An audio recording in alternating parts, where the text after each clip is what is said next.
और protests, slogans and corruption charges. Another dramatic day in the Delhi Assembly.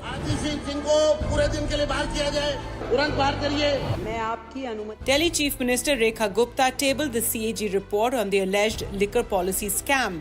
The 2008-page report, spread across 8 chapters, highlights major lapses in the now scrapped Delhi excise policy. The report revealed that the Delhi government suffered losses of 2,000 crore rupees due to the excise policy. The implementation was suboptimal. The transport costs were not enough to justify the significant increase in distributor margin. That quality checking labs were not in place. The report also says that government shops did not stock Delhi's highest selling whiskey brands, thereby driving revenue to private dealers. आम आदमी party की सरकार ने बार-बार कहा कि old excise policy से दिल्ली के सरकारी खजाने को, एक्सचेकर को लॉस हो रहा है। सीएजी की रिपोर्ट ने इस बात को साबित कर दिया है कि आम आदमी पार्टी की सरकार ने ओल्ड एक्साइज पॉलिसी को हटाकर सही फैसला लिया। आज कैग रिपोर्ट में आप पढ़ेंगे, कैग रिपोर्ट में क्या कहा गया।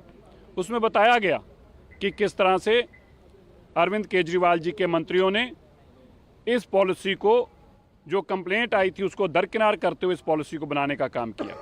कैग रिपोर्ट में यह भी सामने आया कि लगभग 4,004 करोड़ रुपया, लगभग 4,004 करोड़ रुपए का लॉस हुआ है रेवेन्यू को अरविंद केजरीवाल जी के इस अपने दोस्तों को शराब काम देने से।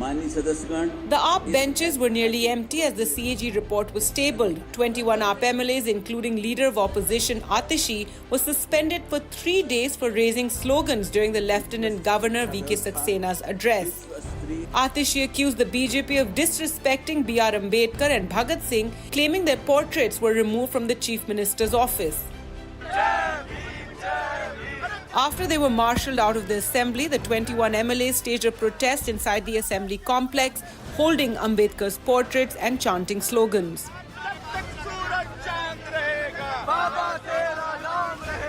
विधानसभा के मुख्यमंत्री कार्यालय में जहां बाबा साहब भीमराव अंबेडकर की तस्वीर होती थी, अब नरेंद्र मोदी जी की तस्वीर लग गई है। दिल्ली सरकार के मंत्रियों के कार्यालय में जहां बाबा साहब भीमराव अंबेडकर की तस्वीर होती थी, वहां पर नरेंद्र मोदी जी की तस्वीर लग गई है। मैं भारतीय जनता पार्टी से ये पूछना चाहती हूँ कि आपको लगता है कि नरेंद्र मोदी जी बाबा साहब भीमराव अंबेडकर से बड़े हैं? देखिए, इनका डर सामने आ रहा है और बाबा जी की फोटो के पीछे उस डर से बचने की कोशिश कर रहे हैं। तो ये जितना मर्जी छुप लें, ये कानून बाबा अंबेडकर जी का ही बनाया हुआ है। तो कितने लोगों को किया गया? 21 MLA को। सर, ये हमारा एक और सवाल है कि क्या एक्सटेंड कर दिया गया है इस असेंबली सेशन को? यस, 3 तारीख तक। 3 तारीख तक। सर, आज एक सीएजी रिपोर्ट टेबल हुई, क्या हम एक्सपेक्ट कर सकते हैं कि इसी असेंबली सेशन में बाकी के भी कुछ सीएजी से बिल्कुल आएंगी? शीश महल पे भी इसी वाले में आएगा? अभी आगे आगे देखते हैं। With the assembly session extended by 2 more days, the BJP government is set to table more CAG reports. But with 21 out of 22 AAP MLAs already suspended till Friday, the lone Aam Aadmi Party MLA Amanatullah Khan faces an uphill battle in the assembly.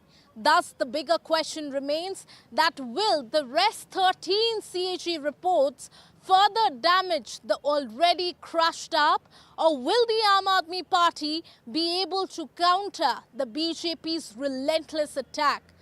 Now, with Malvika Murli and camera person SP Dwivedi, this is Ishka Verma for NDTV.